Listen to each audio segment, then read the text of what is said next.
I'm John Mair, I'm tonight's producer. I'm one of the editors of the book. Can everybody hear me okay at the back and everywhere else? Jeffrey?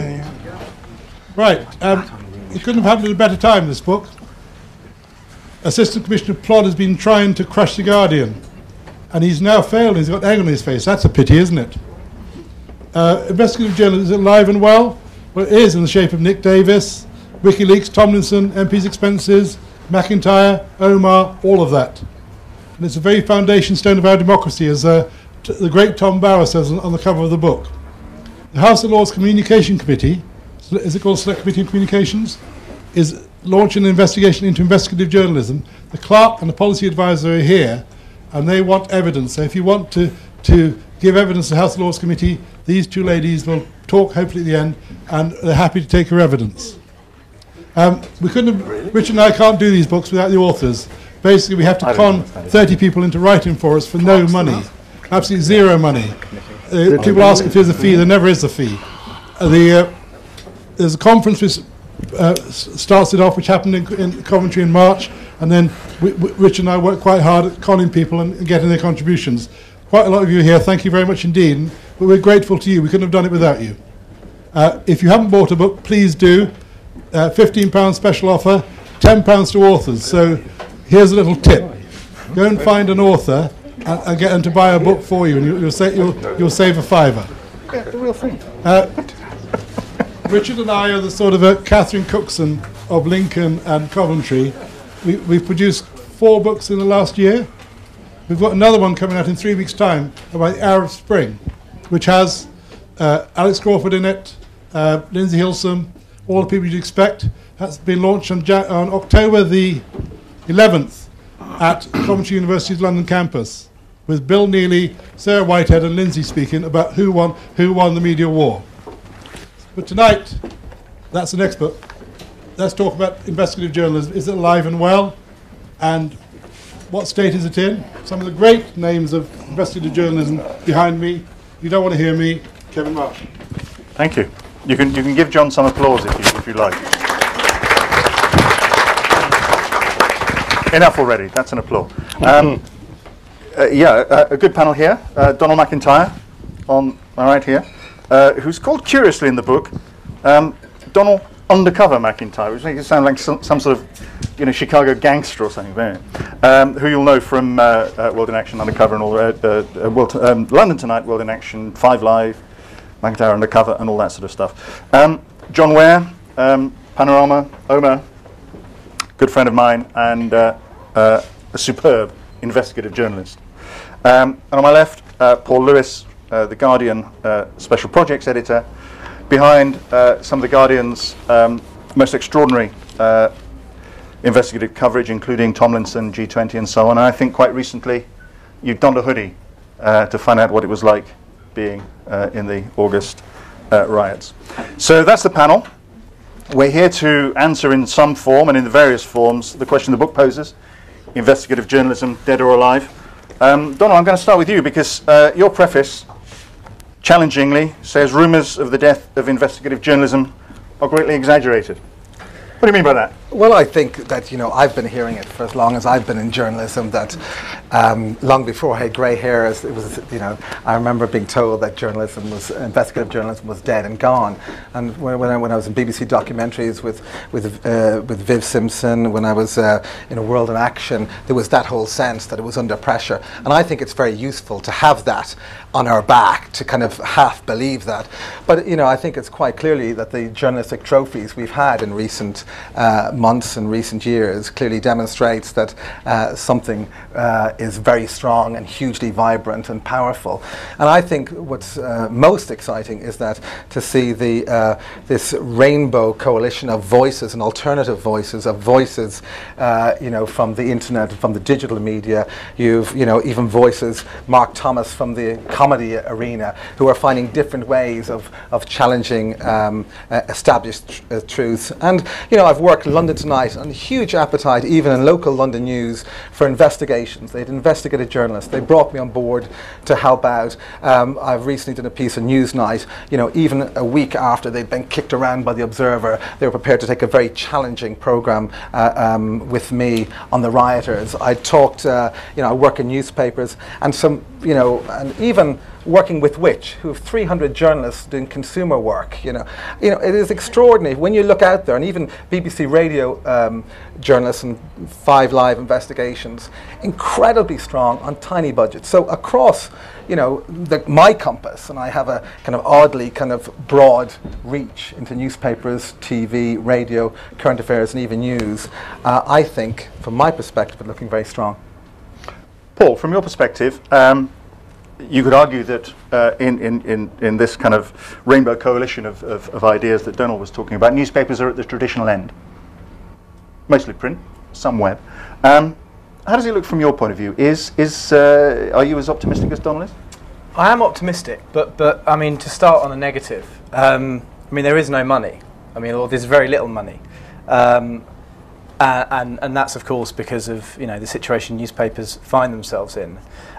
I mean, I don't think that will be a permanent problem, and that's partly a view of faith, really. I mean, I think that, you know, good journalism will always be valued, and valued things will be paid for.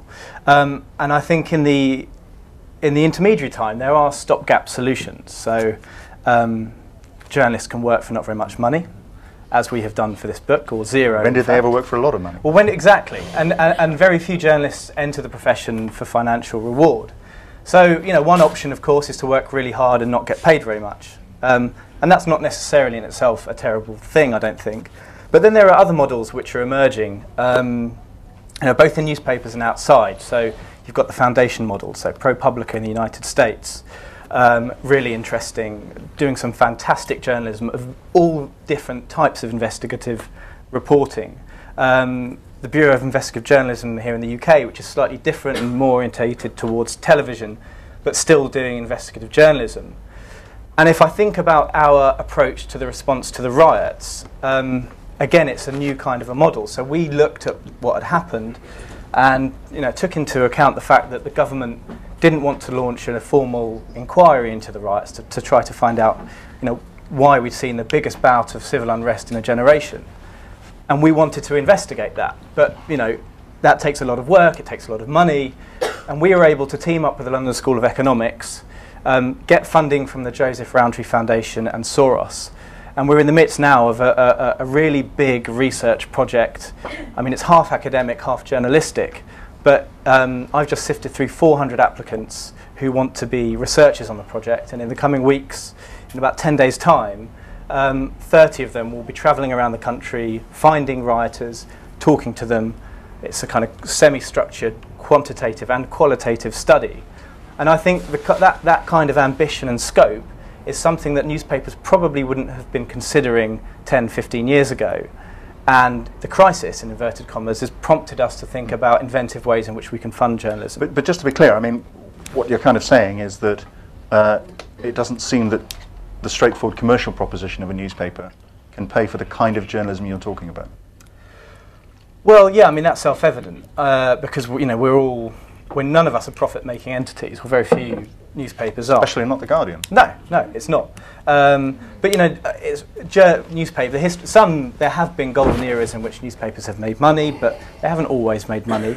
I mean, I don't think that investigative journalism has ever really been profit-making. It's other parts of the newspaper which make more money. So that's but it has been new. Tolerated or part of the mix. If you go back to the Sunday Times in the 60s and 70s, yeah, it was an important part of the proposition. And I think it still is. And I think actually we're probably entering, we've been in a new era for a long time now, for about 10 years, but we're probably entering a new era, post-phone hacking, when lots of tabloids were concentrating their investigative resources on basically celebrity stories, and some fantastic investigative reporters doing really long-term expensive investigations into celebrity nonsense.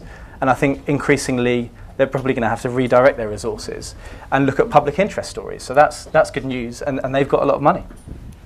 Okay, we'll just pause there for the second. John, you've obviously worked in the cosseted area of broadcasting for the last few years anyway, where it's been the public's money that you've been spending, and you haven't had to raise it. Look at it from your point of view, if you would. Yeah. Yeah, you know, you've been in the lap of luxury, let's face it. Well, we haven't been inflation protected for the last few years, but I agree it's been a pretty positive existence compared to every other outlet. That's certainly true. Yeah. You do a very kind of particular kind of investigation, very meticulous, takes a long time, doesn't always work. Sometimes you have to change direction quite quickly and go down different routes. Is that something you can do as easily now as you could, say, 10 or 15 years ago? The answer to that is no, because it costs money. Money is tight. Money is challenging the newspaper model, which I think has struggled valiantly in the face of tremendous financial constraints. The BBC is, as you know, facing some very severe cuts. We have, any time now, a new cuts programme about to be introduced. Now, it's true, we've been cosseted. But it's also true that if you get it wrong on the BBC, it's a very, very painful business. And what I would say, I would share both Paul's view and Donal's view. I think, you know, the headline is that investigative journalism, it's not a term personally I use very much, because I think, you know, there's an element of disclosure in all good journalism. Listen to Nick Robinson just this morning dominating the agenda with his disclosure that members of the cabinet are, it seems, departing from the Treasury's view that there should be no injection of increased expenditure to get the economy going again. I mean, that's, you know, do you want to call that investigative? I mean, you know, I think, you know, Nick has invested clearly time in talking to members of the cabinet who trust him, and he's got a great story out of it. So I don't, you know, it's not a term I use. But look, I mean, I think there's a tremendous amount of enthusiasm. Do I think investigative journalism is dead? Absolutely not. I think it's got a second wind. I think that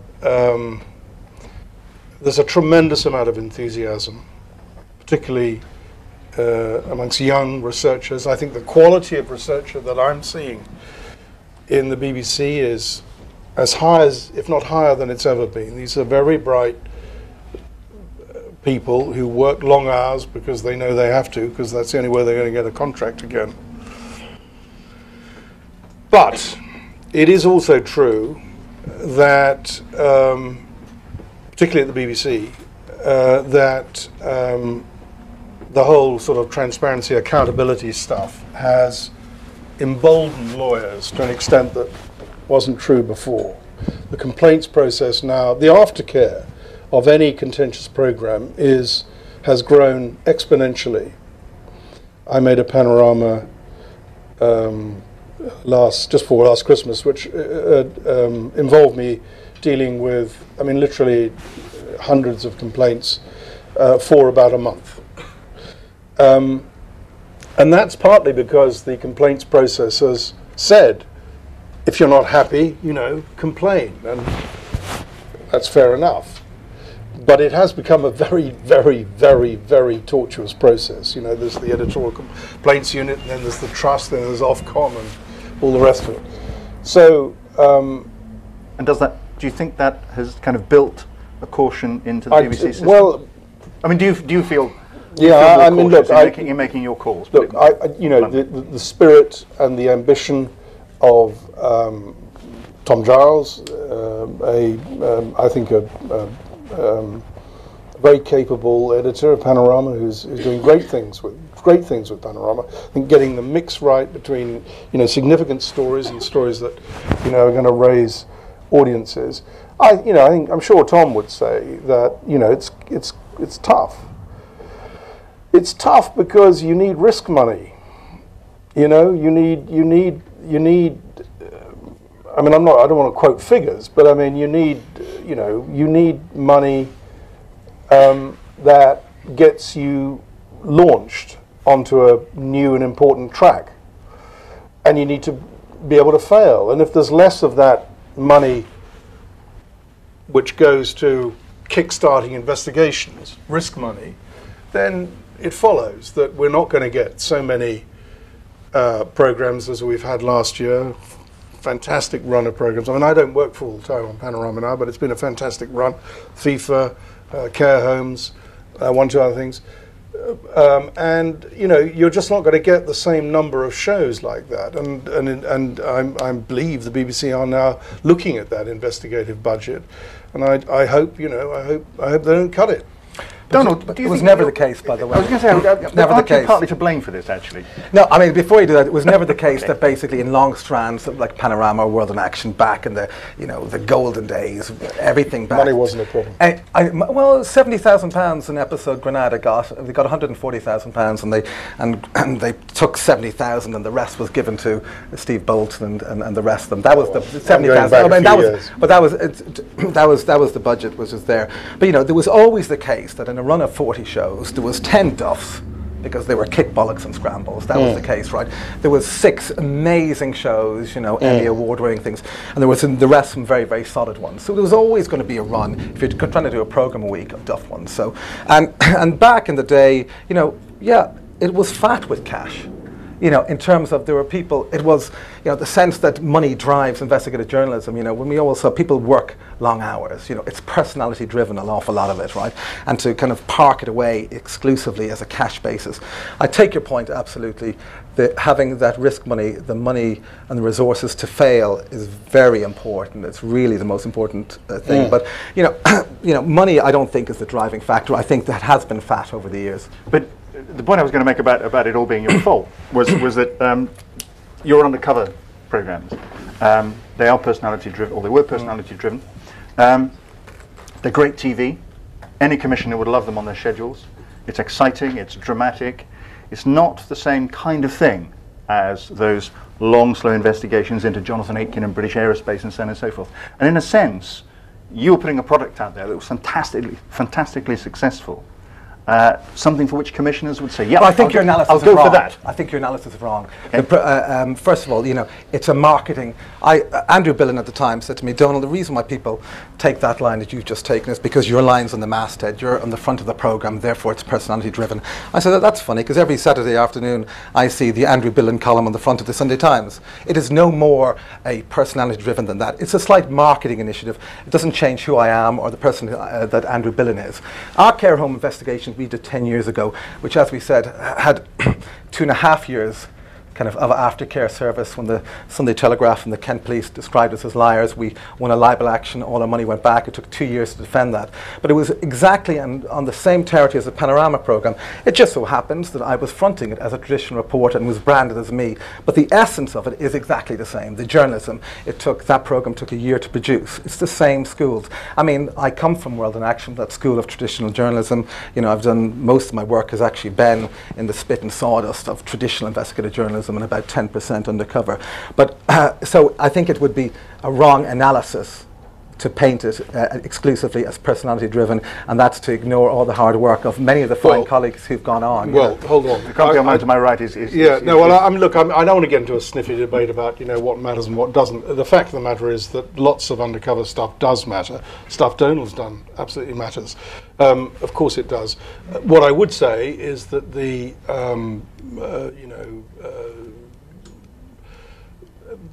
prejudices, the vicissitudes of commissioning have tended to drive programs towards personality-based, undercover, here's a bad guy, here's another bad guy kind of stuff, as opposed to, as it were, the bigger institutional targets, if I can put it like that. I think there has been a tendency. I think it's good stuff. It comes I think in there waves, has been John. a tendency. No, you have to look in terms of waves. I know it comes in waves. I've experienced it. I know it comes in waves, and I've experienced it. It comes in. No, but I mean, not getting those stuff on air. But World in Action comes in. I mean, everybody has experienced it. You know, we all. Unlike you. No. The thing is that I assure you, there's plenty of programs I wanted to get on air, and I remember one program I could get on air was going undercover in Mother Teresa's care homes, where where nurses had come from Romania, had worked in her care homes, and said it was appalling degrees of abuse against the learning disabled. And I couldn't get that done. And I said to Sky News, and my editor, Chris Shaw, who's now with ITN and was with at 5, I said, I want to do a piece on this, right? I couldn't pay it. I said, if you pay the cost, we'll do it, right?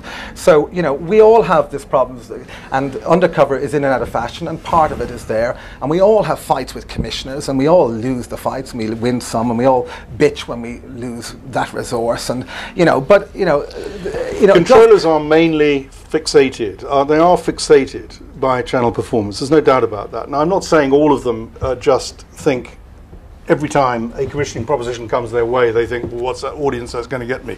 But it has increasingly become. And that means fewer investigations well, are going to get I don't know there? whether.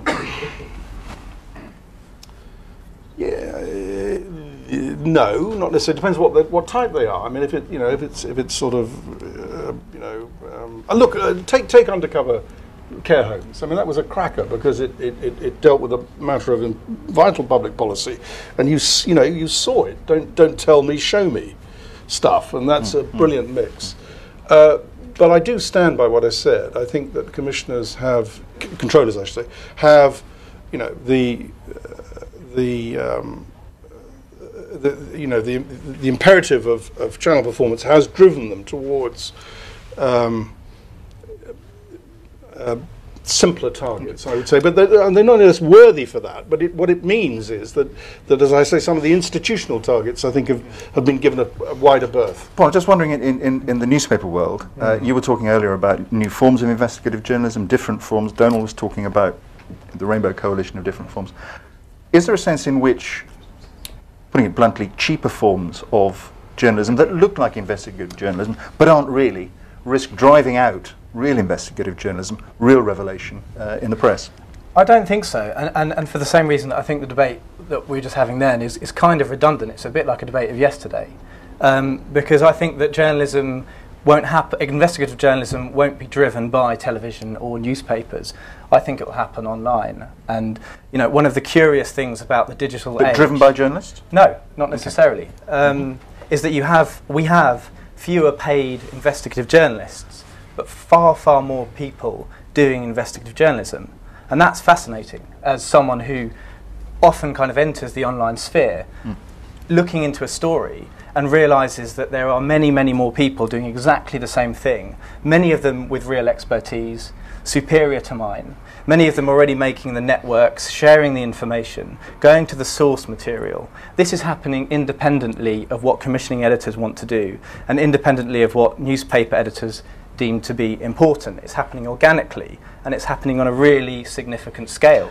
But is that investigative journalism, or is that just revelation, which is important to investigative journalism, but it's not quite the same? No, it is investigative journalism. I mean, we don't want to get into a slightly snotty discussion about what investigative journalism is. But assuming it's not just, you know, journalists taking 5 years to do something in a trench coat, you know, it can be anything which entails going beyond what it's not reporting, obviously. But it's trying to find out something that someone really doesn't want you to know and proving it. Does that happen all the time on the internet? Yes, and it's not just bloggers, it's people who might not even publish.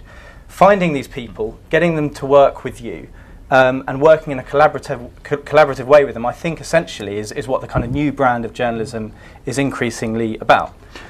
I mean, there's one other thing about, I mean, because this comes under the category of, like, you know, the data, the digital era and data.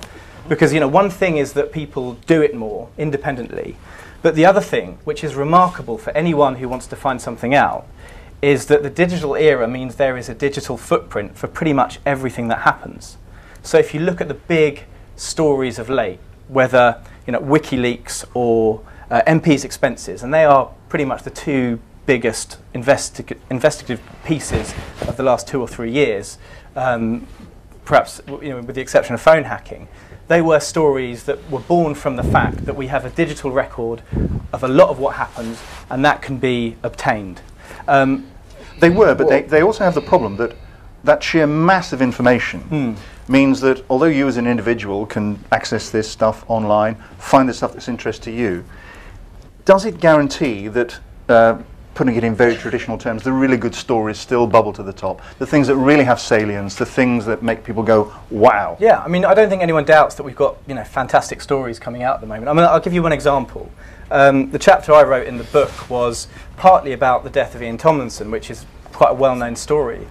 The other half is almost more interesting because I think it's an example of a story that would have been impossible to investigate about 4 years ago. It was the death of an asylum seeker, Jimmy Mabenga, who was on a plane from Heathrow, being deported back to Angola. And when we heard that a failed asylum seeker died on a plane as it was taking off, we thought that was suspicious.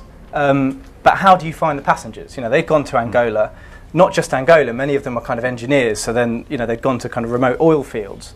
So there was no way really to find the passengers on that plane to hear what they had to say, except for Twitter.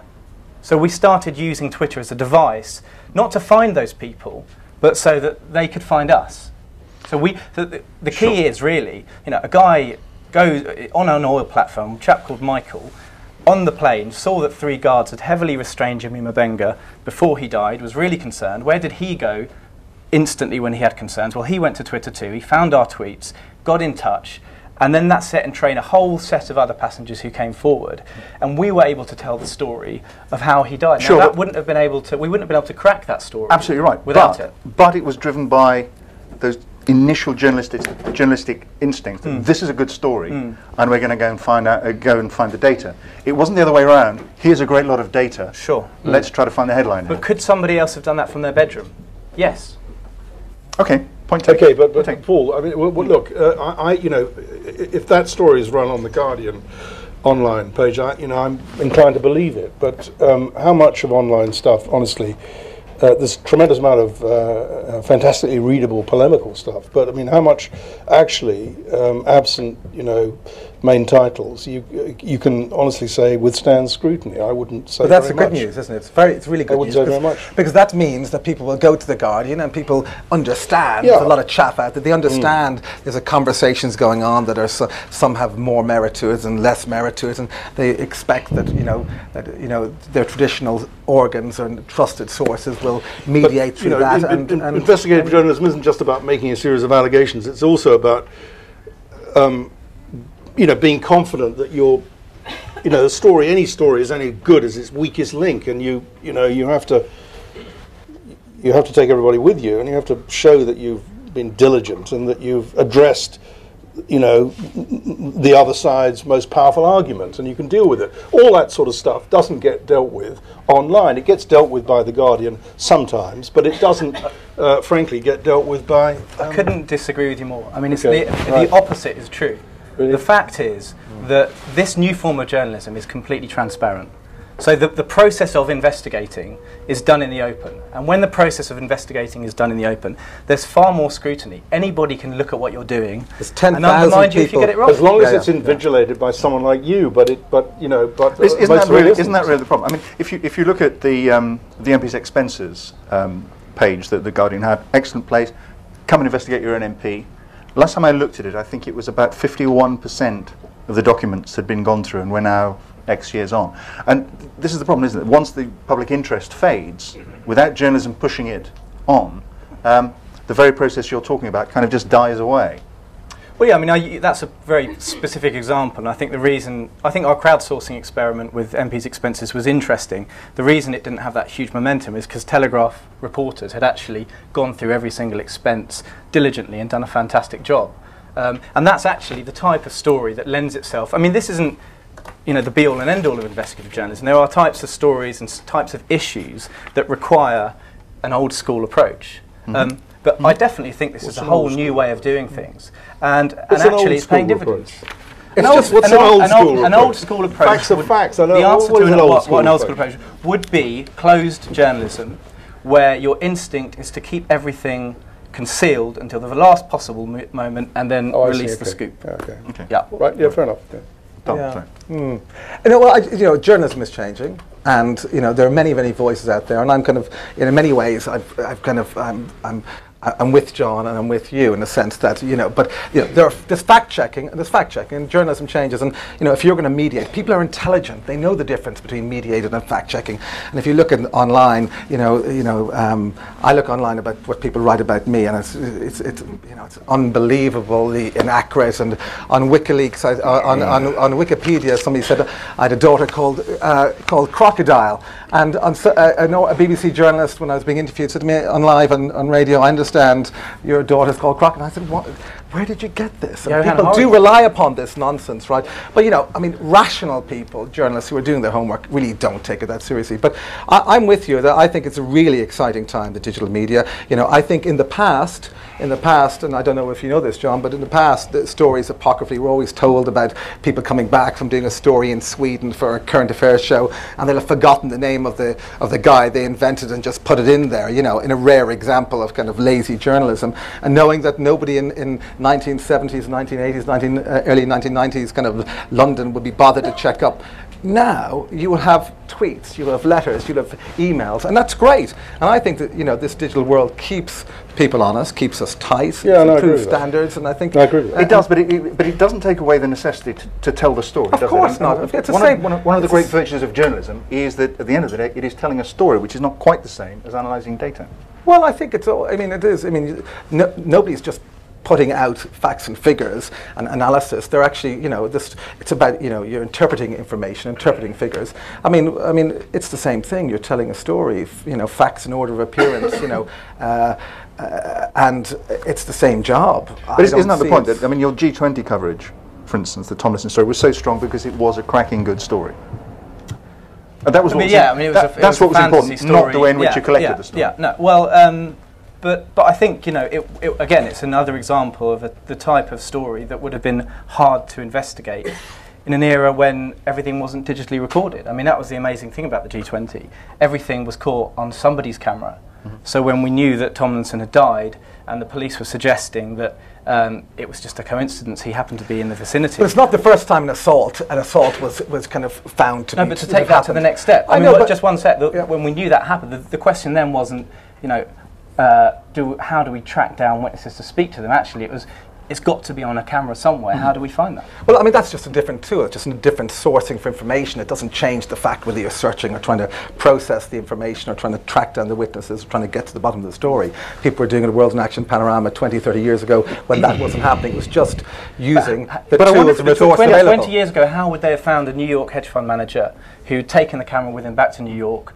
and probably... Well, they'd have, I mean, the thing is, the truth of the matter is, they were doing these stories 30 years ago in Panorama, maybe not a video phone, but with testimony from other people, because it's a different kind of graft. Different kind of graft, that's what it is. I mean, but I'm wondering, Donal, if there's something else, and this is the other thing that I think your G20 coverage was important for, in the sense that it was part of the I want to see this for myself school of journalism.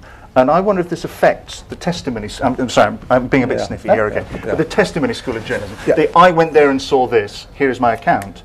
Does that wash anymore in a world where, as you say, you expect there to be a camera there now? Well, since the minute well, undercover filming has been going on since the late 60s, 70s, and everything. There is much more of it. There is more of about, but there comes to a stage when it became so prolific that actually, unless you filmed it, people's individual testimony didn't count. If you didn't film, so you could witness an event and you could write it in your notebook, and somebody else could corroborate that as a producer. But actually, if you didn't film it, suddenly, all of a sudden, it seemed to be some kind of flawed evidence. And so we were hung by our own petard in many cases. Because we suddenly felt, God, now it's with CCTV and with these recording, if you didn't film it, it didn't happen. Still, I'm very happy with the American model of 3 sources and that old graph. But I don't see it as a changing in the way the work that investigative journalists do. It's just different sources, different outlets, and you have to mutate and change. I was part of the old guard, and I work hugely in the digital media and across from radio, online, and watch what Which does. I don't think it's changed that much. But John, a lot of your work is, I have found this out, I know this, I have seen this, I understand this. Well, you haven't actually got a picture of the thing that you know and find out and have understood. Do you feel that kind of I'm sorry, for the sake of brevity, I'm calling it testimony journalism. Do you think that is affected by this kind of I must see it myself? attitude? Yeah, I do. Yes, I think so. I think. I mean, I can only speak for television, obviously, but I think, as I say, the imperative increasingly has been, don't tell me, show me. And if you can't tell me, then you've got to find a really snazzy way of, if you can't show me, you've got to find a really snazzy way of telling me. If you can't find that, then it's not in the show. Yeah. I'm going to take some questions in a sec, but I just want to finish on one point. So you're going to ask me, has television dumbed down? You raised a question of a lot of people spending a lot of time in celebrity journalism. Just a quick thought: has the News of the World, not just phone hacking, but its other tactics, entrapment, and so on, have those celebrity tactics damaged investigative journalism? Do you think? I mean, I think what the News of the World, I mean, it's predictable that I'm going to say this, but I think what the News of the World was doing has damaged journalism per se. What about the broader News of the World methods and attitudes? The entrapment, the let's find a family member of this celeb and kind of embarrass them that way. I think journalists should be pushy and, when the public interest justifies it, sometimes deceptive as well. And ingenious, really. And that's some of those methods they're the notorious practices of tabloid reporters, and it would be a shame if that element died. But illegality for the purposes of celebrity fishing expeditions, no. And as a commercial proposition too, to make money. I don't agree with Paul. I don't think it, oddly, paradoxically, has damaged journalism, because I think the public aren't stupid. They can distinguish between the tremendous stuff The Guardian has done and the sort of stuff that the News of the World, with their fixations on celebrities and poor wretched people like the Dallers, they can make that distinction. Members of Parliament have made that distinction. I think the public can make that distinction. I think personally the big challenge for the various inquiries that are coming up is the extent to which the body politic of this country understands that you need a high degree of rat-like cunning to get home on a story. And that will, unfortunately, well, I don't know whether it's unfortunate, it's a fact. I mean, that will require sometimes, measures which are required to get you home. Now, the point is, you have to ask yourself a simple question. Is what you're doing in the public interest? Is it gratuitous? Is the end honest? And all of those things are vital. You have to get the answer yes. I don't think, if the various inquiries into the aftermath start to want to, like a policeman, note everything down in their pocketbooks and regulate this and that, then you will kill off investigative journalism. There is a place for honest, rat-like cunning in journalism. Can I take questions in a bit? On that point, and I think it's David Lee made the point that he felt in one of his articles that sometimes it's dirty world, you have to play dirty. That's quote. And I think, and I wonder about, and he was justifying in some circumstances hacking into people's phones if he felt it was warranted. And I'm not too sure that, and he may have, by saying he felt it was warranted, included the editor, a big editorial body, the lawyer and all of that. Or he may have meant, and I don't know, it wasn't clear in his article, whether he meant he made that decision solely by himself in his own bunker, in that closeted way, brilliant way he operates and has always done, from World and Action to Granada and Jonathan Aiken and all of this stuff. But I wonder whether it's important to distinguish between making that decision by yourself or make it in part of a big editorial team. Now, always make it with the cooperation and support of your editorial team. That's my thought. Yeah. Unless you've got an idiot who's running the show. But generally speaking, that in my experience has never happened. To be perfectly fair. Yeah. Okay, questions now. Yes, you were waiting. Really. The G20 thing, this is the news agent. Do you want to talk about that? I don't know. Don't think I can raise my voice. Loud enough, I hope? Well, let's ask the question anyway. Yeah? The G20 thing, that was the newsagent who was... Right. Now, if I may say so,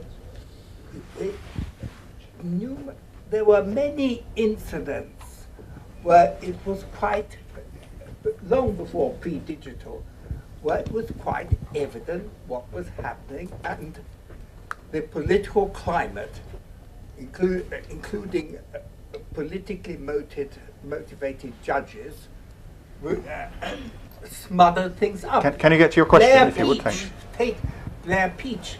That's now suddenly it was obvious. It was covered up for ages. Now, at last, it's... and what's your question?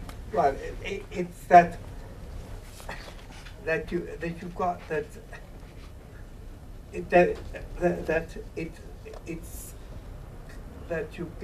it's not the digital factor, but the political climate in which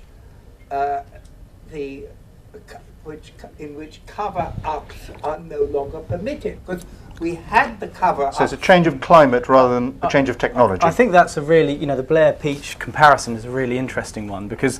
And Widgery Pokery. Well, Blair Peach died... Bloody Sunday. Exactly 30 years before Tomlinson, and the parallels are just really quite shocking. I mean, it was the SPG which turned into the TSG, of course, so the same unit of police officers, very similar circumstances. But of course, in that case, everyone knew Blair Peach had been killed by a police officer, and we recently had the disclosure of a secret report which revealed that the police also believed it to be a police officer who killed Blair Peach. But at the time, there was no evidence, or they couldn't prove it. Journalists tried, and the police officer who did kill Blair Peach never faced trial. The police officer who killed Ian Tomlinson will face trial next year. And I think that digital information probably has a role to play in that. I mean, what's really interesting about the Blair Peach case is that I've looked quite a bit into that, and one of the investigators who in 1979 sat around, a police investigator, worked for the corruption unit, trying to work out which officer in the 6 in the van he thought had done it, looked at photographs that had been taken by the police photographer. So they had a police photographer at the demonstration in Southall, and he said it covered one wall of the police room.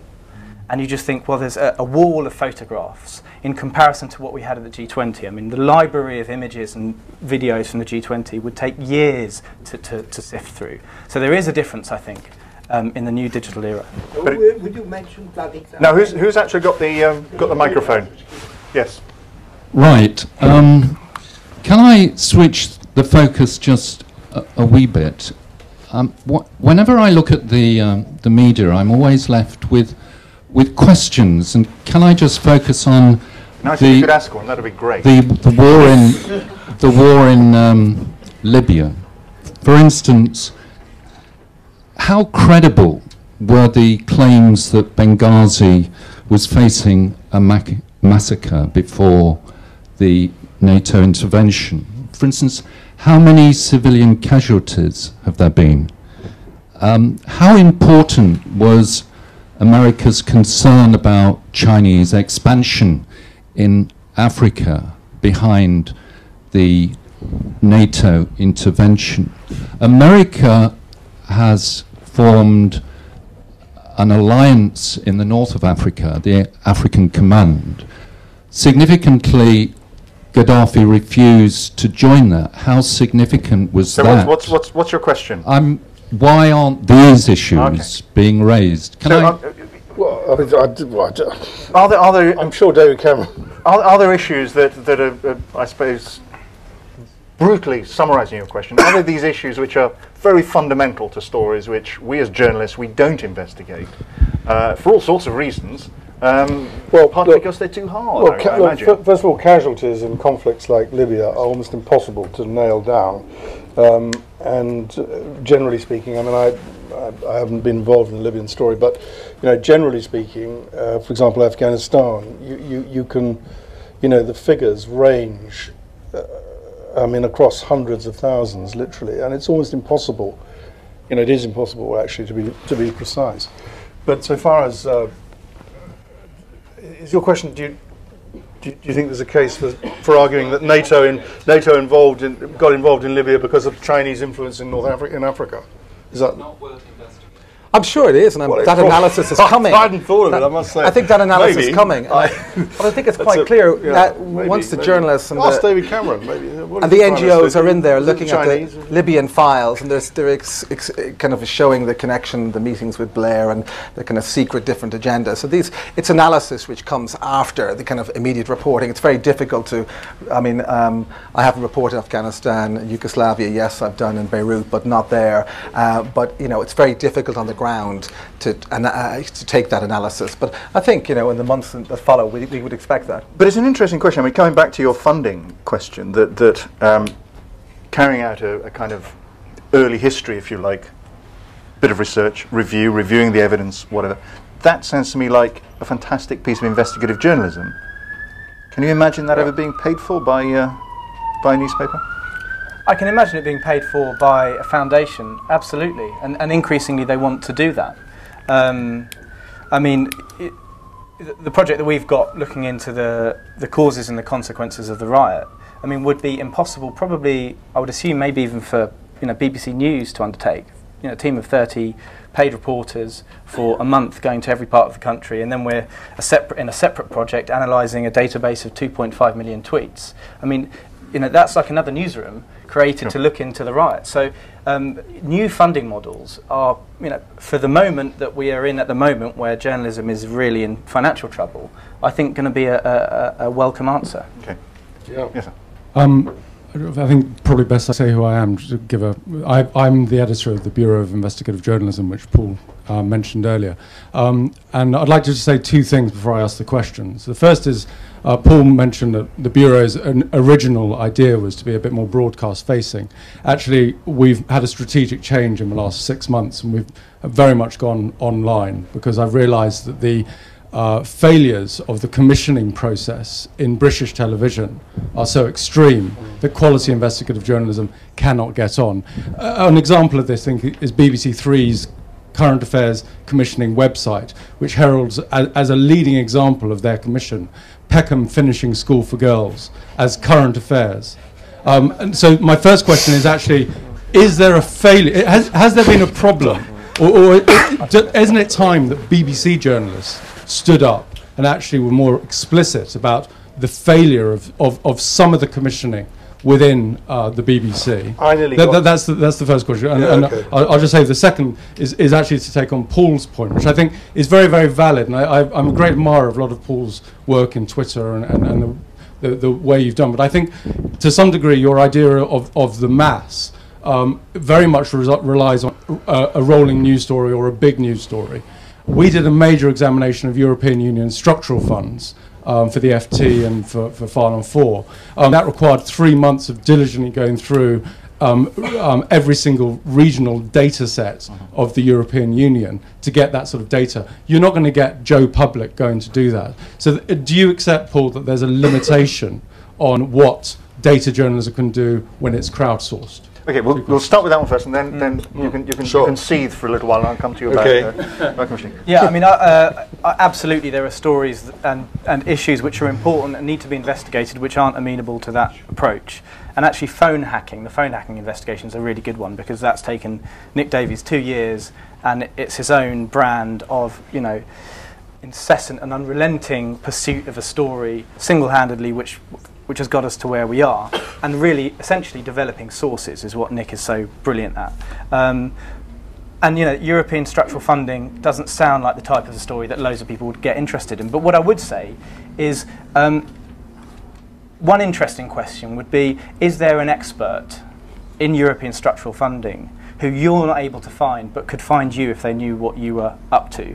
And an open investigation would enable them to contact you in that way. And I think that's it's the kind of second element of Twitter and crowdsourcing that's starting to pay dividends. On the point, I think you're right. There's no reason why there isn't a perfect marriage between both. That's the point. My point is there's no reason why, and I think it's a fantastic marriage between the traditional Nick Davis and what you do. In relation to, while you see it a little bit further, I take the point about you with commissioners, and in terms of some of my long-form documentaries, I kind of have bypassed them. I have a film coming up which is called Sin to the Father, a cinema documentary, which is tracking a 6-year-old kid from Manchester, you know, and in a crime family to the age of 16.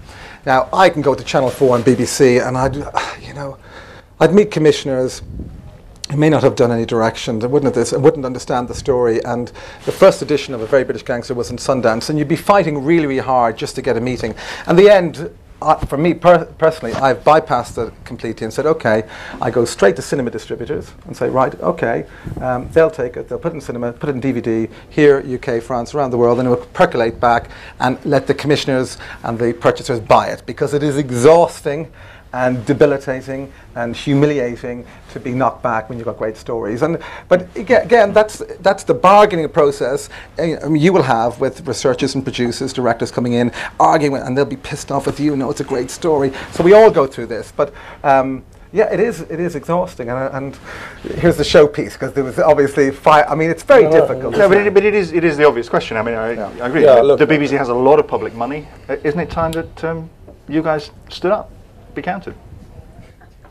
But he does. Well, look, I'm not going to. I don't want to repeat various events of last year, but I have stood up and I have been counted. And if you don't believe me, you can Google it. And I'm not going to get into that again. Look, I agree with you. Okay. To my cost. One of my problems is I put a freedom of information request into the BBC to actually ask them about current affairs commissioning and what were their top rated current affairs and how much money did they spend on it. All of it was rejected roundly under commercial sensitivity. So we cannot properly audit what is happening within the bowels of current affairs in the BBC and what money is being spent on what. Okay, but look, there have been some, bad examples of trivia and infantilizing audiences, sure. And I could go into chapter and verse, but I'm not going to, because I still work for the BBC. Okay? But it's a point worth making. It's a valid point. It's a valid point, and there are people who and do certainly, one of the things that you put your finger on is to ask the question whether accountability also includes explaining how we commission this, why we don't commission that, what are our commissioning criteria. Now, I'm no longer in the BBC, so I can say that. But look, what I would say, honestly, and I'm not being a political animal in saying this, it's true, okay? I do think Panorama's focus I think it has raised its game, okay? And I think that there is now there's a choice facing, for example, BBC Two, okay, on current affairs. And I know that there is an emphasis, certainly from the Trust, on what might be called, serious, significant current affairs as opposed to more coffee table kind of stuff, okay? So that's good. So I think things are going to improve, but I know. Don't worry. Red mist. Okay, we're over here, I think. None of you really mentioned lawyering. Donald mentioned invigilators at one stage. But if we're going to do investigative journalism on the net, I think this is very important, because you're all using corporate lawyers, which is fine. But if you're just by yourself on the net, you can't afford a lawyer. I saw a blog a couple of weeks ago where somebody had said that they'd seen this famous footballer in a pub snorting cocaine.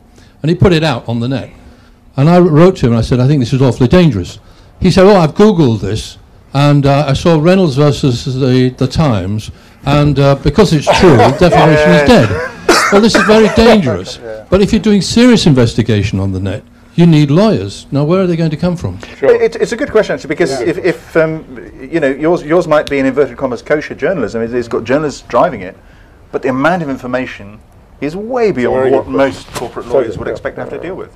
Who was the footballer? No. You can get sued for saying it. True, good point. And yes, of course, bloggers can and have got into a lot of trouble for not realising the legal mess they can get themselves into. But I don't want what I'm talking about to be, I think, misconstrued, because I don't think we should see everybody as individual publishers, single entities. Usually they'll be working in tens or hundreds or sometimes even thousands on a single project. So to give you a recent and good example, Andy Carvin at NPR, who's a very good Twitter investigative journalist, I would call him, noticed that lots of the new, well, in fact, it wasn't him that noticed. One of his followers noticed that news organisations were reporting that Libya was using munitions from Israel. And he was slightly suspicious, and others were slightly suspicious. And over a period of a couple of days, and the co-participation of many, many, many people, the truth was out. And and the truth was that they weren't Israeli munitions. And I don't think it matters that it wasn't commissioned for the BBC, or that the point of consumption wasn't what it would traditionally be. Really, what matters about investigative journalism is the process and finding out what's true. So in some ways, the discussion about the platform and what it looks like at the end should really be secondary. The real question is it happening, and is it happening in the right way? And is it finding things out which are important? And I think the answer to that is yes. I mean, it's quite refreshing that commissioners are now they are commissioning themselves to a certain irrelevance. And I found that, when I found themselves, they weren't commissioning the programmes I didn't want to do. I either found a different vehicle, went to a newspaper, or went to Sky, or, went to a paper in Ireland and found a vehicle, because you had to get the story out. And it was fantastically refreshing, so you didn't have to engage with them.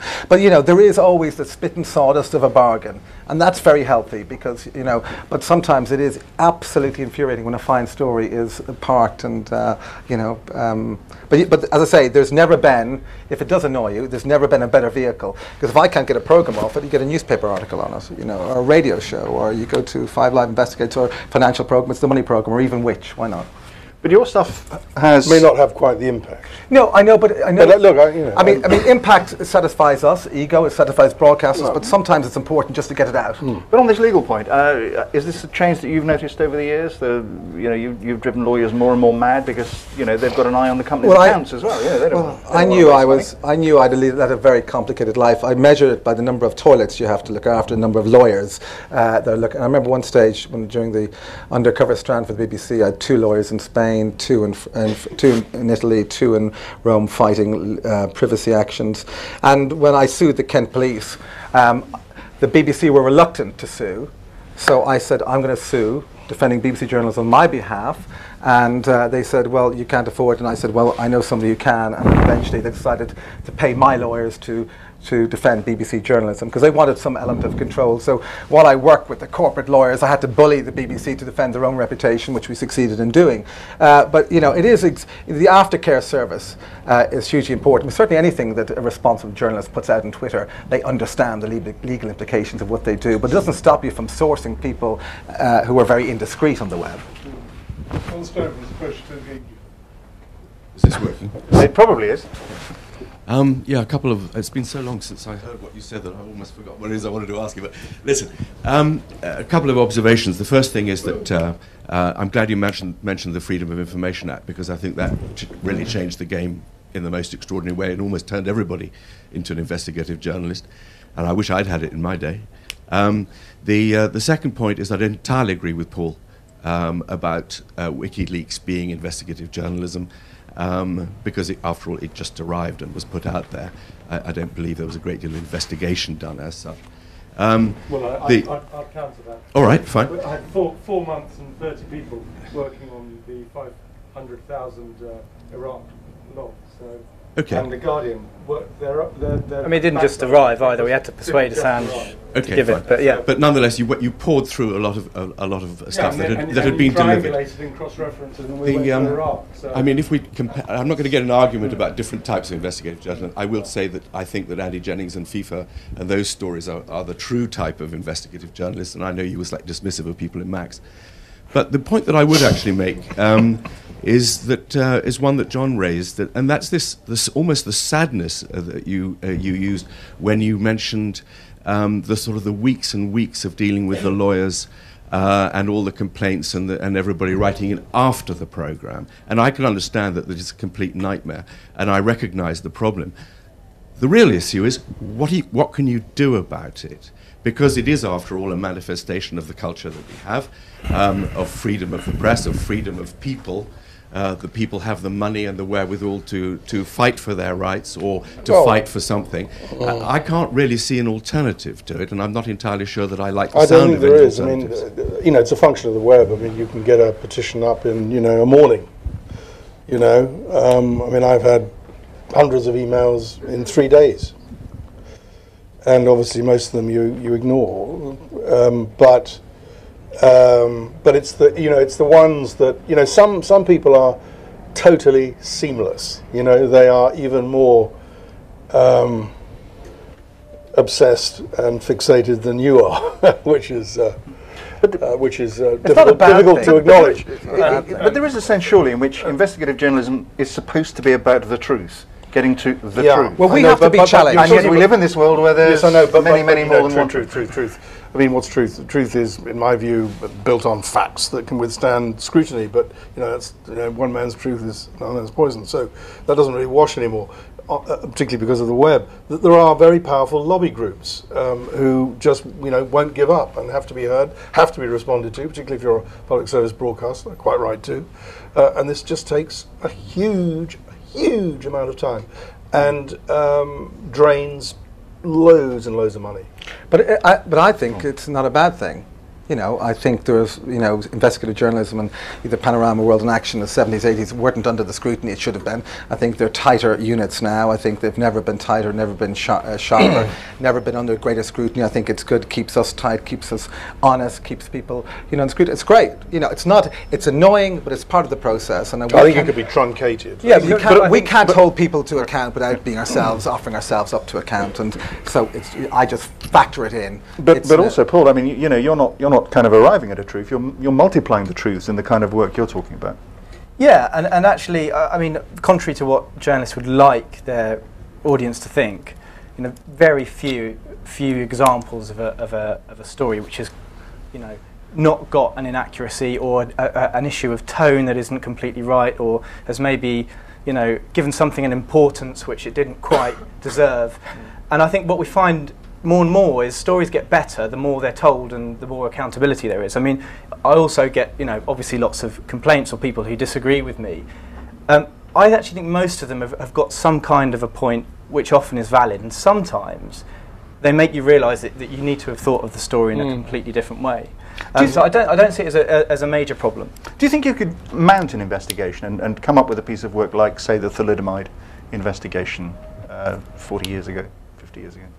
Me personally, no. I'm sure. I mean, that's Harold Evans and. But there was a whole idea. Look, this is morally wrong, and we're going to get at the truth. What that was, I mean, it's a different kind of, very different kind of thing. It was also an ongoing campaign that took many years, and I think there's still those types of investigations which live on. And actually, they live on in local journalism still, despite what lots of people say. There's some cracking local journalism. I talked to Harold Evans, interviewed him about 6 months ago, and 50 years after he started that investigation, he was in there in a New York flat when the minister had said that there would be compensation given. And he was there in a flat, and he heard the news with its thalidomide victim, a daughter of one that he'd been. And he was, as he told the stories, he was in tears, and this was a god. And I'm like, it's extraordinary to feel the passion of a god of investigative journalism, I thought, and the passion. And that's what I'm trying to say, is that I don't want people to think that the new era of digital journalism disses everything that ever happened in the past, or in any ways compromises, the reputation that the extraordinary Andrew Jennings deserves, and rightly does. And I worked with him in World in Action. I worked with him, Viv Simpson, in On the Line, in his original sporting investigations. But to see what Harold Evans does, and what I'd love to see, imagine what he would have done in this era. Amazing. But that's the kind of point I was making. That in a sense, what drives Andrew Jennings is this sense that this is wrong. And I'm going to find out the truth. It's wrong. The point I made earlier, and I'm making what drives Andrew Jennings is that they got away with it. He wanted to. But this is the quality. Moral choice. But when we talk about what investigative journalism and the need for money and the need for resources and lawyers and all this, the Well, look, I mean, I don't know whether you'd admit this yourself, but plenty of the investigative journalists I've seen, it's driven by personality, the frustration, underdog. They got away with it, you know. But there is an obsessive quality which is unique. They are not counting the clock. They're not saying this is the wage, or you know, they may be frustrated at lack of resources and lack of support, and you know, battles with commissioners. But it's hugely, particularly in terms of people like you know David Lee and you and others. You know, these are the gods out there that we all admire and look up to, and we say, you know, and we recognise, and we don't have those qualities. We may have some of them, but we don't have but that key essence. So you know, I'd like to dilute the huge importance of money, and I think I don't know what your view on that is. I think personality is very strong, particularly on the web. I think if you're not being paid, sorry, you've got to have a personality. Can I just come in here a second? Donal, you know, I've got a huge amount of respect for you, but I honestly don't underplay the importance of money. As I say, like Paul and others are making valiant efforts to get around this problem and doing some great stuff, and you know, new ways of saying new and important things are opening up. That's tremendous. But really, look, when you've got a really, you know, when you've got a very rich, powerful organisation or individual, and you want to say that he's a crook or whatever it may be, and you find yourself at one brick court in front of counsel, you know, the bills are racking up, and the BBC or whoever it is, even the Guardian, they're not going to broadcast, publish unless they've got an opinion that says, on balance, you know, this is a true bill. Now, you know, I mean, this is a long time ago, and I did a program about Dame Shirley Porter gerrymandering in Westminster. I can't remember what, I think the legal bill was something like £20,000 or £30,000, you know, in those days, right? I don't know what that translates to today. Honestly, you do need money. It can't be done. There are lots of ingenious ways of. But it's not a rich man's business necessarily. I mean, no, it's not a rich man's business. On money, absolutely. And you know, if the Met Police had Guardian lives off lawyers. I mean, yeah, we spend a lot of money on lawyers. Yeah, they're expensive. They live off you. Sorry, it's the other way around. But to take the recent example that we all know about, and if the Met had pursued their action under the Official Secrets Act or threatening the Official Secrets Act. You'd have fought like a tiger. Well, we would have, and it would have cost a huge amount of money. Yeah. And if they had succeeded, we could have been faced with a situation where a court would impose rolling fines, something like £100,000 a day, until we hand over our sources. I mean, that's the type of money you're talking about at the far end of it. Yeah. But on personality, I mean, I agree that's one of the things that often drives investigative journalists. But what I think is great now is that there are lots of people who aren't journalists who have those personalities. They might get really pissed off about something in their local area and just investigate the hell out of it. And now they've got the capacity to do it, they've got the capacity to broadcast, and they've got the capacity to link up with other people, including people like ourselves, paid journalists, and turn it into really good journalism. And that surely didn't exist, you know, 15, 20 Well, it just shows how healthy the sector is. I mean, that's would be my view. It's true. One door is closing and money, and another door is opening up. But I just think that once that money door is closed, you will, you know, there'll be a limit to what can be done. I think we're possibly running out of time, so let's get another question in if we can. The question's slightly related to funding and integrity. So in the austere climate in which commissioners' budgets are shrinking, the advocacy groups and certain charities who often use undercover tactics still have healthy budgets in this sector.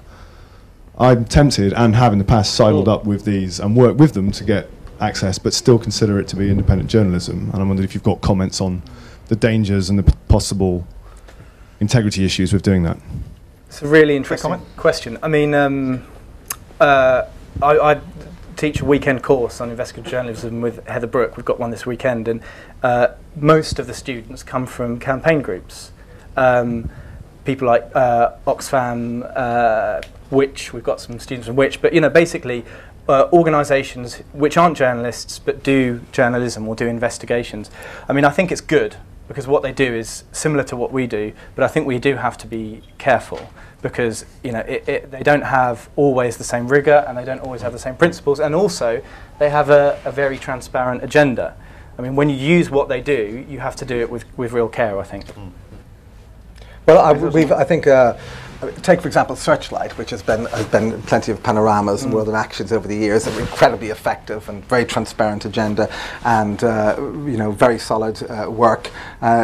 the tightest of the lot. And Greenpeace the same, and there are other issues. But nonetheless, if you are going to bring them into your journalism, then you've got to make sure you're not contaminated by their agenda. And it's just either whether you babysit it or whether you take the source. Much more comfortable taking the source and doing the undercover filming myself. And I think Channel 4 would take that view. But maybe you babysit with them, but it is, or you label it, as the news broadcasters would simply label it and say Greenpeace footage, and then the viewer understands that it comes with a certain, baggage. It's an increasing problem. I mean, you're. I don't think it's a problem. I think it's sitting on a news useful. desk. You're getting this all the time now. I mean, you're getting stuff that looks really good. Yeah, but then you put it on the line and you say, well, this is we're not standing by this, but we're offering this out there as part of the conversation. I mean, there's it's interesting now. Before it had to be ironclad BBC material. Now they can say this is sourced from, and they can put it on there without actually putting their entire integrity, because otherwise it's so fast the world now we can't necessarily investigate its integrity. But you also can't ignore it, really. I mean, if it is there, you can't really ignore it, because it is, as you say, part of the conversation. Yeah. Phil, we got. Hello, Phil Harding. I'm a journalist, and I was also one of the people at the BBC who was bullied by Donal into taking the legal action against the Kent Police, and I'm very glad you did it, Donal, actually.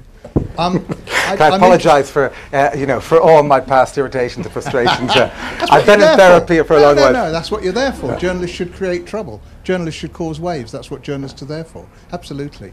I'm interested that you've all talked about the law, but in passing, you've talked about the. You haven't really tackled the law of libel, the laws of commercial confidentiality, the growing role of PR agencies in protecting people, at a time when we're going to see probably much tighter regulation of the press, and I suspect quite a lot of debate about whether or not we're going to have a privacy law. Is that because you're taking the laws as given, or do you think they should be reformed in the future, or do you just think you're taking on less rich and powerful targets now? John, do you want to see the laws reformed? I certainly do. I mean, there's been some progress on libel, but there's a long way to go. Unfortunately, we are not all like my old friend Tom Bauer, who once told me that he doesn't actually sleep well unless he's being sued. He enjoys, that's Tom. He walks to the sound of gunfire every time, and he's a very courageous man. So I think, the rules of admissibility and libel, I think Reynolds hasn't been used anything like as much as it was supposed to be used, and all of that. I think Phil's right about these lobby groups and PR agencies. They do make life hell in a way that never used to happen before, in our case, transmission.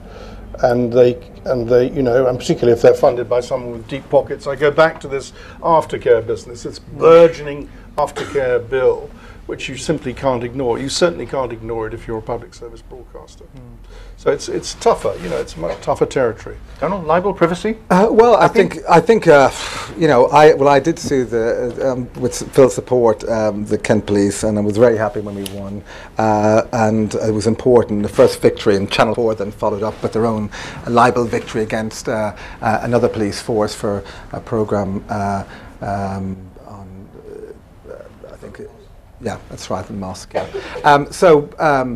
I think the law, I think it's loosened. I think it's now coming in more in journalistic favours, and I think it should be, and I think the courts are following around, But again, I think, particularly for the bigger broadcasters, I think it's important, and if the libel law, to have that battle, because the BBC, in a very corporate level, does have to protect itself, and does have to kind of protect its journalists at the same time as it has to be held accountable.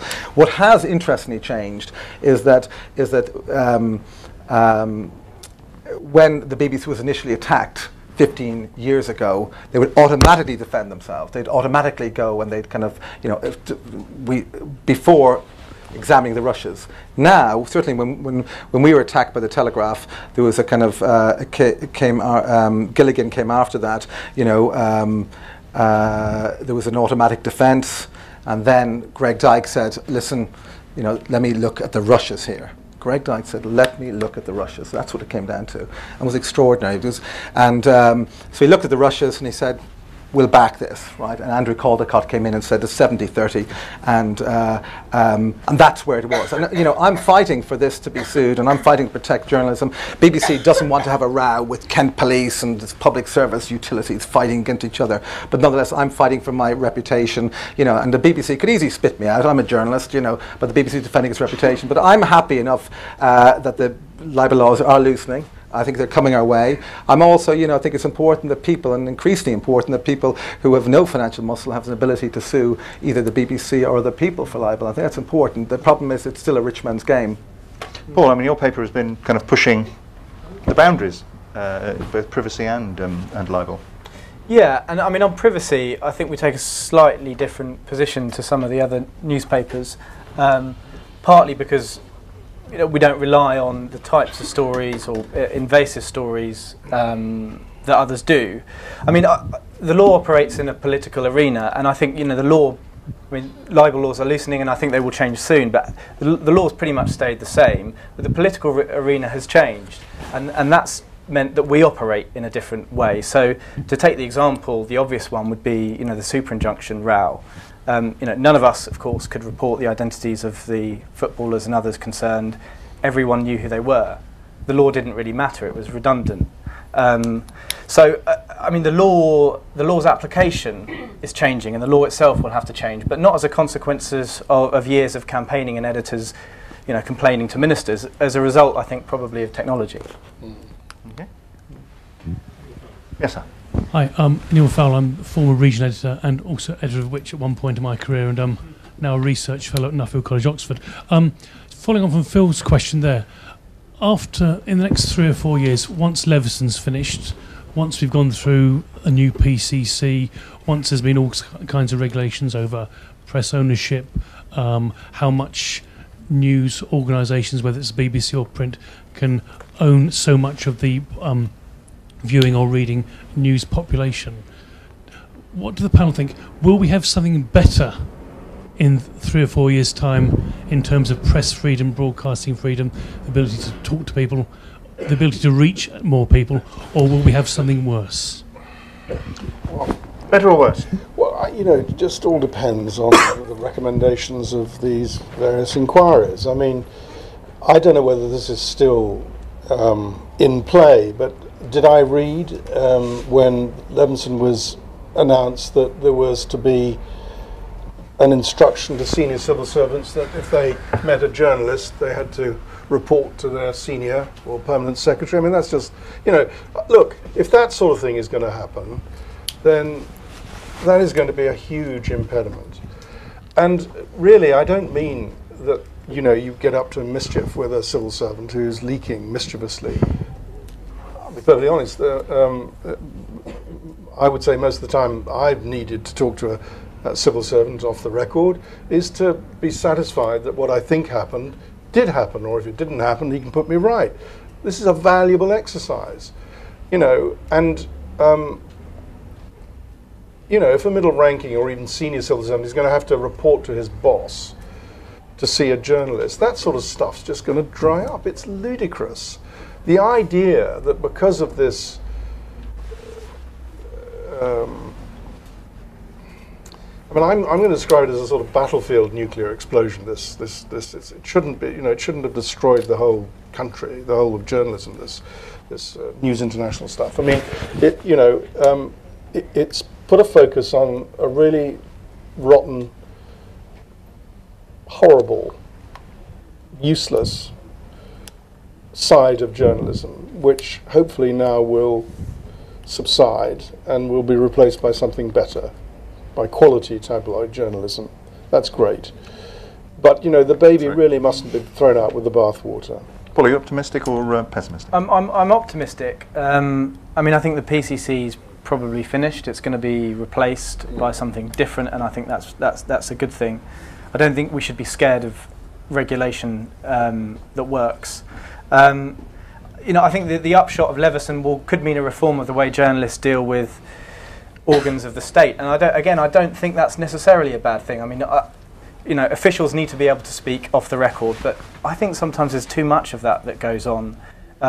If you think of the big reforms in the kind of political lobby in Westminster, many of them brought along by Tony Bevans, and then I've got into trouble for saying this in the past, but I think the way the Crime Reporters Association operates with senior police officers is actually quite toxic. And I think reform of that would be a good thing as well. But aside from all of these kind of policy issues, I think 4 to 5 years' time will be even more exciting than it is now. And not to sound like a broken record, but because of the constant increase of what's available to journalists to find out, and the ease with which we can now do it. And if you think now there's 100 million people on Twitter constantly giving a live, up-to-date record of everything that's going on around them. A bus cannot crash into a bus shelter without about 6 or 7 people tweeting it. Think about what it will be like in 5 years' time. Imagine what it will be like when Twitter usage is as ubiquitous as the mobile phone, potentially, and you've got 4 billion people giving a constant record of everything that's going on. I was going to say, as somebody who has very recently spent a week alone in the jungle with nothing other than my own thoughts, not a single camera crew, not a Twitter, not a mobile phone in sight, I have to say is that that it's nearly apocalyptic nightmare. But in terms of the future of investigative journalism, it's a joke. Well, just to one thing though, we don't like it, but it's empowering. Not always to us, but it's empowering to other people who don't call themselves journalists. No, it wasn't a serious point. It wasn't a serious point. But in terms of the future investigative journalism, I think squeezed out of existence. I think the big nuclear explosion has hit, and the real story isn't about tabloid guys hacking. The real essence of all of this is the end of a huge, powerful elite directing political and scaring the hell out of our politicians in this country. The Murdoch power is over and it's gone, and that's the important thing. To my mind, right? Because I take John's point that actually the News of the World hacking mobile phones doesn't speak for most journalists, whether they're investigative or not, whether they work for Which or The Guardian or anybody else. But I think the real, most powerful move in British society has already taken place since the end of the Murdoch empire. One last question before the disco comes upstairs. It is about the Murdoch empire, and never mind tweeting, Facebooking, blogging, they're all great, but what about talking? And at the risk of sliding from libel into slander, I was buttonholed on a train last December by a senior journalist from Murdoch, and you can put in all the allegeds that you want to from now on in. And he told me the entire story before it hit the press of what we now all know was taking place in terms of phone hacking, and the only thing that hasn't come out and been verified, as far as I know yet, was this man's allegation that the amount paid to Andy Coulson to keep quiet and get everybody else to stay stumm was 35 million in an offshore account by Murdoch.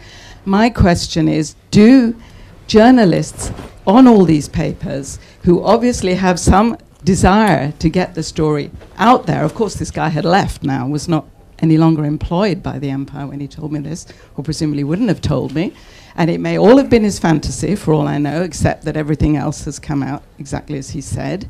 And I'm not a journalist, this is not my career, so I don't have an axe here. But is it a question of journalists having a personality bypass when they are part of this empire and even when they leave it? We're talking about having the right personality for the job.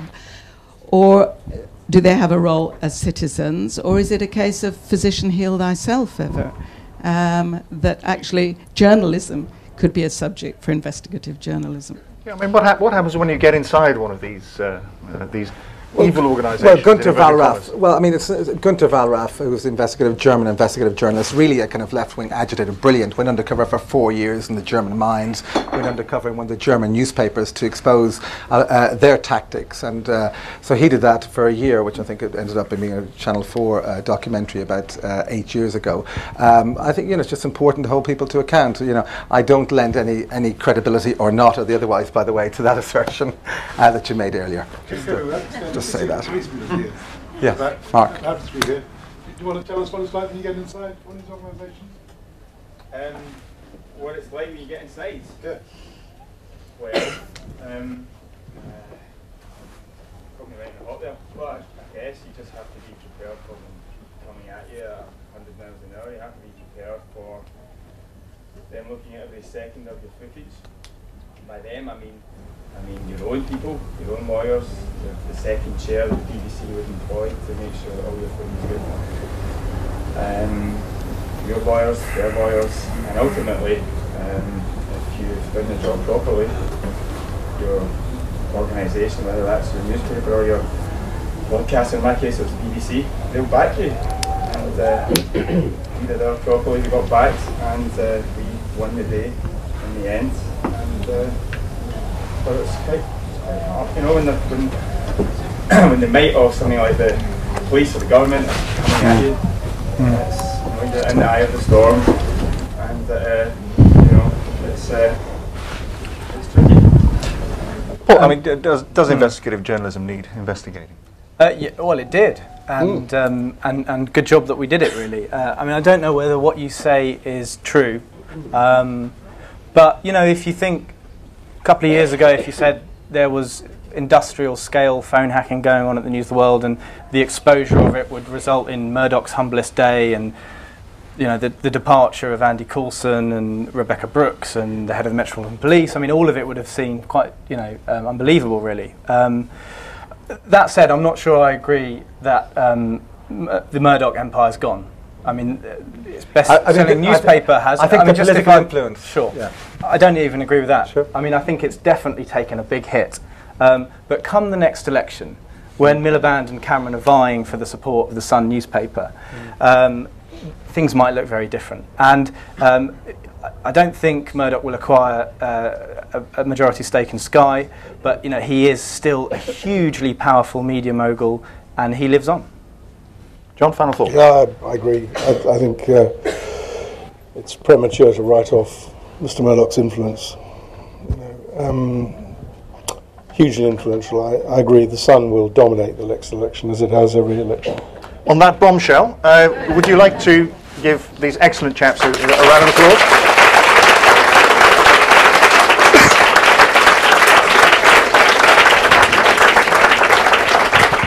Very quickly, if I have your attention for 1 minute. The books are on sale at the back. I'm sure Richard will sell them to you very cheaply.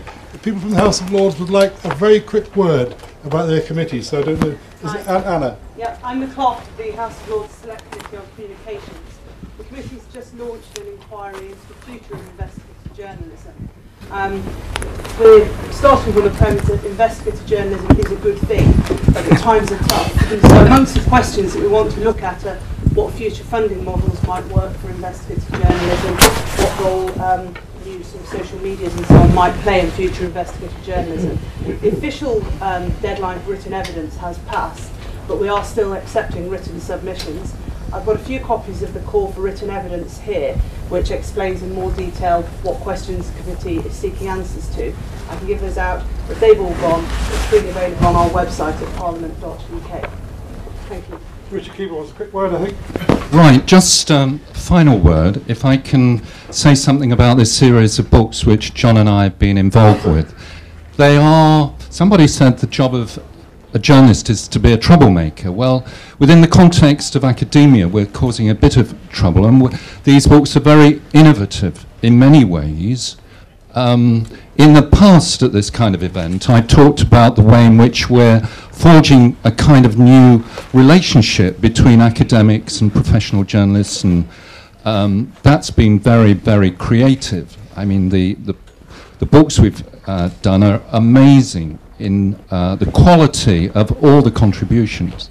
Now, what I'd like to highlight tonight, what we're doing unusually, is to include in these books students.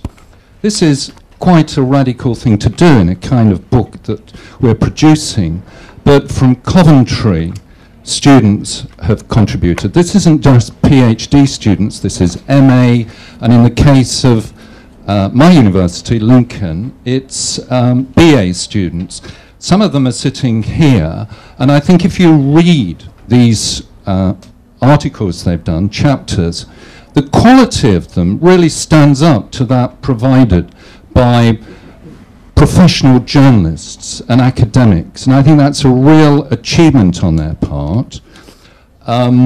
So can I encourage you all, obviously, to buy the books and really see the quality across the whole spectrum of academics, journalists, and students. That's very unusual in academic publishing, and not only that, it's the speed at which we're doing it, so that actual journalism, which is so often marginalised in publishing, can have a real voice in publishing. Drinks downstairs in the main club. Julian Assange will keep you for a drink. Do go down. Thank you all for coming. Anyway, well done, sir. Thank you. I tried to